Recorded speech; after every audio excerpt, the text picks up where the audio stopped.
Hi everyone, welcome to Prevention Education, the podcast that teaches you everything about prevention. Thanks for listening, and let's get started. Hi everyone, welcome back to another Prevention Education episode. As always, I am your host, Kylie, and I'm a Prevention Project Specialist for Preferred Family Healthcare in our Prevention Department. I'm just going to start off by saying Happy New Year, everyone. Happy 2025. I hope everyone had a wonderful holiday season and a very safe New Year. And we're just going to jump into a topic that we started a couple weeks ago, and it's substance use conversations. And this specific episode will be how to talk to 6th grade to 8th graders about substance use. And if you're interested in any of the previous ages, my apologies on that, we have episodes on kindergarten through 2nd grade and then 3rd grade to 5th grade. So if you're having anyone in your house that's around those ages, I really encourage you to listen to those podcasts because it's full of goals, tips, conversation starters, and reminders on how to talk to kids about substance use, because it's never too early to help them get a jumpstart on a healthy lifestyle.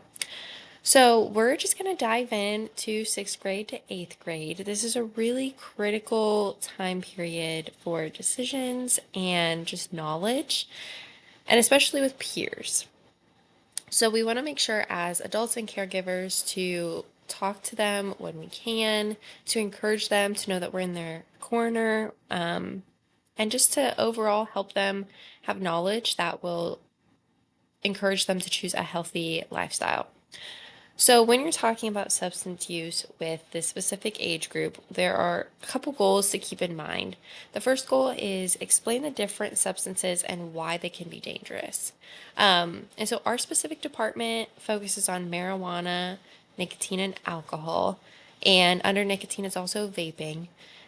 And so with these substances, sometimes it can be categorized as cool in this age group. And we just want to make sure that they know the differences between all the substances and why they can be dangerous, why they affect their bodies, and why they should choose to not engage with them.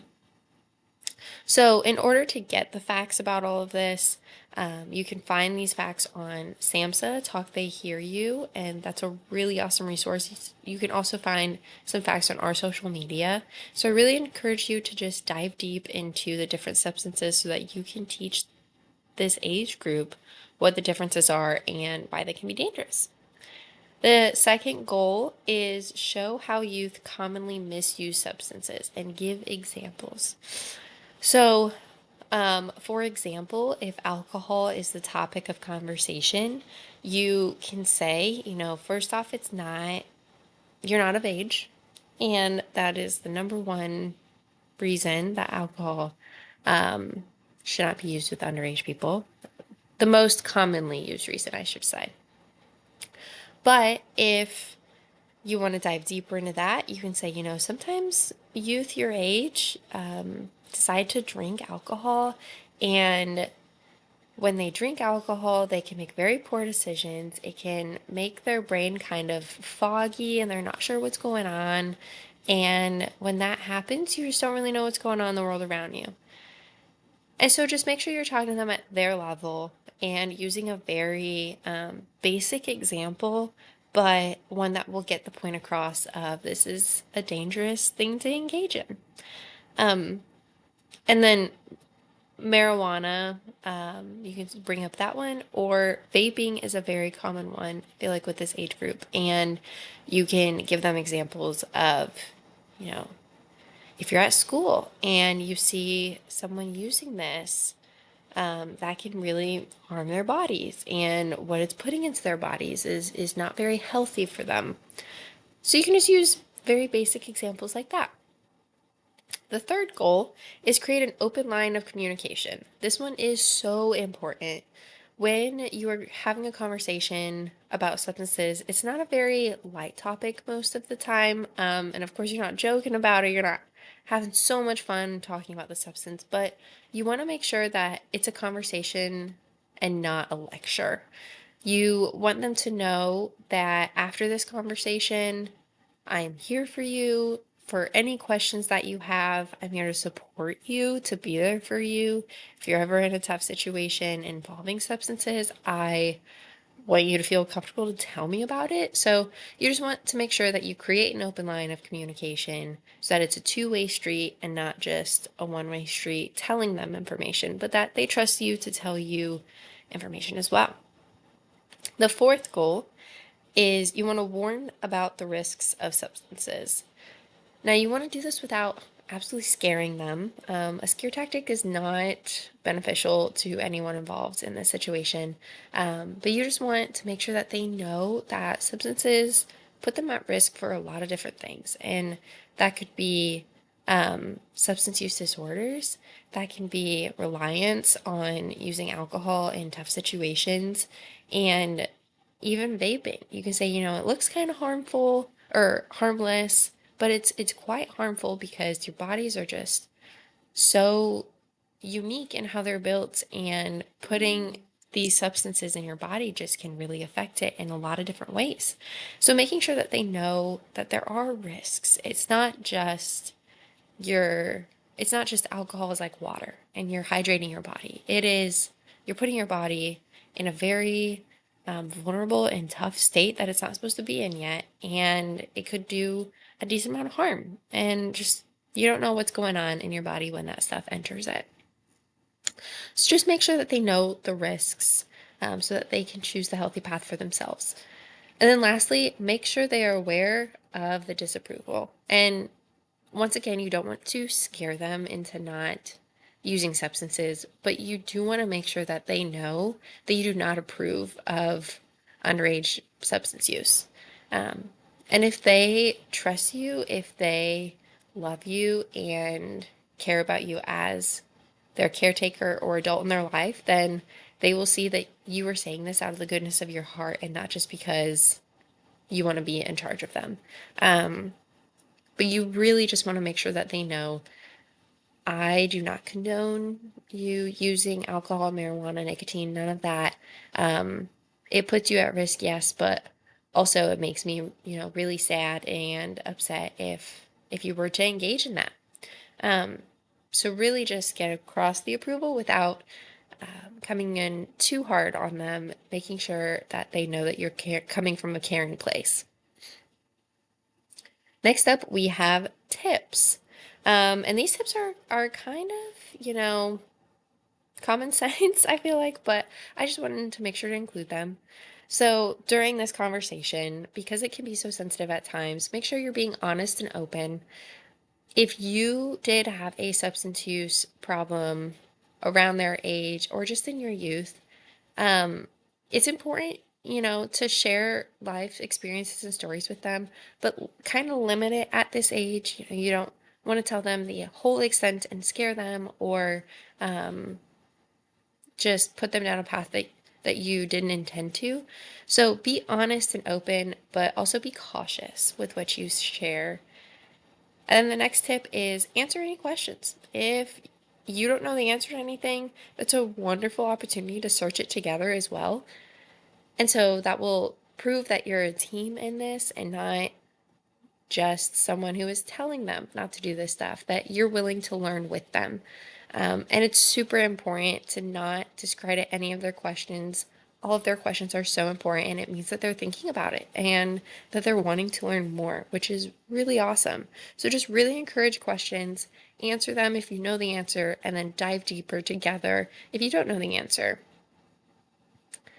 The next tip is show them you care and support them in making healthy decisions. This is so important for this age group. You sometimes can be an estranged person in their life, and they just don't want to hang out with their mom or dad or an adult at this age. They want to be cool and they want to hang out with their peers. But it will really be a good thing if you show them that they care and support them, and it'll be cool to hang out with the adult and to know them when they know that they are getting cared for and supported for. And especially with substances, sometimes youth turn to substance use because they don't feel like they have anyone there. They feel alone, they feel confused, and they don't feel supported. But if you are that one caring adult in their life, that can encourage them to make a healthy decision to not use substances. The next tip is be a good role model. We love this one. So, if you are a good role model in their life, if they see you making healthy decisions, they're going to follow. And if you choose to use alcohol and if they see you overindulging, that is not good for anybody. If they see you smoking marijuana when you just told them 5 minutes ago to not do it, it's going to be pretty confusing for them. So, in order for them to make these healthy decisions, they need to see you making these healthy decisions. And I know a lot of people say it's legal for me, so I'm okay to do it. Sure, that is correct. However, if you are engaging right in front of them, it can send a lot of mixed signals. So, if you do drink alcohol and you're of legal age, do it when you're not around kids. Um, if you do smoke marijuana, it's legal where you are. Do it where you're not around youth, just because it can be so confusing when you're telling them not to do one thing and then you do the exact thing that you're telling them not to do.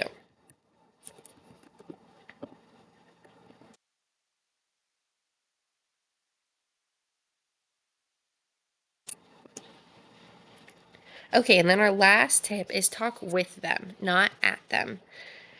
So you want to make sure that when you're talking to them that it's a full conversation and you're not just saying don't do this. It is important, like I said, to get the point across that you do disapprove of substance use. However, it's different to tell them not to do it versus encouraging them not to do it because of the facts. So make sure you are talking with them, not at them. It's not a lecture, once again, it's just a conversation. Then I have some conversation starters. This section will go pretty quick. But the first one is mention how middle school years are tough and sometimes healthy choices can present themselves. And then you also want to mention how unhealthy choices can present themselves as well. So give it both sides, and that can really get the conversation started. Second conversation starter is, have you encountered substances with your friends? If they say yes, dive deeper into that and say, what do you think about that? Have you learned the facts of what it can do to you as you grow up? If they say no, say, that's wonderful. I think maybe sometime in the future this might come up, and I would love to prepare you for how to react and how to take on the situation. The third conversation starter is, what are some effects of substances that you know? That will tell you immediately what they know and what they don't know. And if they don't know much, it's a wonderful opportunity to help them learn more. And if they do know a lot, that's great. You can learn more together, which is even better. Next conversation starter, the final one, is, what would you tell your friends if they wanted you to try substances? Again, peers are so important at this age. If they have someone telling them, hey, I have alcohol at my parents' house and you want to come over and drink it with me? Maybe they'd be like, you know what? I talked to my mom or my dad or my aunt or uncle about this, and I just don't think it's a healthy choice for me right now. I'm happy to come over and we can, just hang out, but I just am choosing not to engage in substances at this age or drink alcohol. I just don't think it's very fun. So you can just set them up for a very positive experience if that situation does come up, which is so important. And lastly, I'm going to close on a reminder. So just remember, enforce healthy choices and behaviors and praise them when they do good. Build trust up. It is so important to encourage them in the healthy things and the good things that they do, and just to build them up, because at the end of the day, they really do care about what you think, and they want to make sure that they're making you proud. And if you're telling them, great job making that choice of not going to the party where everyone's vaping, or great job just talking to me about this and being open and honest, because that can be really hard. Just make sure that you're there for them, you're building that trust up, and you're just praising them for doing really good things, because this age, it's hard. It's hard to find the path you want to go on, the friends you want to have. It's tough to, try to want to be cool. And so when you have a caring adult at home that's telling you all of this stuff, it is just really important for their mental health, their physical health, and ultimately their decisions way down the road. So just make sure you're reinforcing healthy choices and behaviors and praising them when they do good. Make sure to build that trust up. Okay, everyone. Well, that is all the information that I have for you on substance use conversations for 6th grade through 8th grade. And we will be sure to continue this series with older kids as well. So I really hope that you were able to learn something about how to have that conversation. And I just really encourage you to have that conversation if you have someone in this age in your house or just in your life. Yeah, make sure to be a good role model, and just thank you so much for diving into these topics with me. They are so important, and it's really important to help youth grow up to be the best versions of themselves that they can be. So thank you for making a difference. Thank you for caring, and thank you for the support. I hope everyone has a wonderful day, and be sure to share this with someone that you think might like it. Bye, everyone.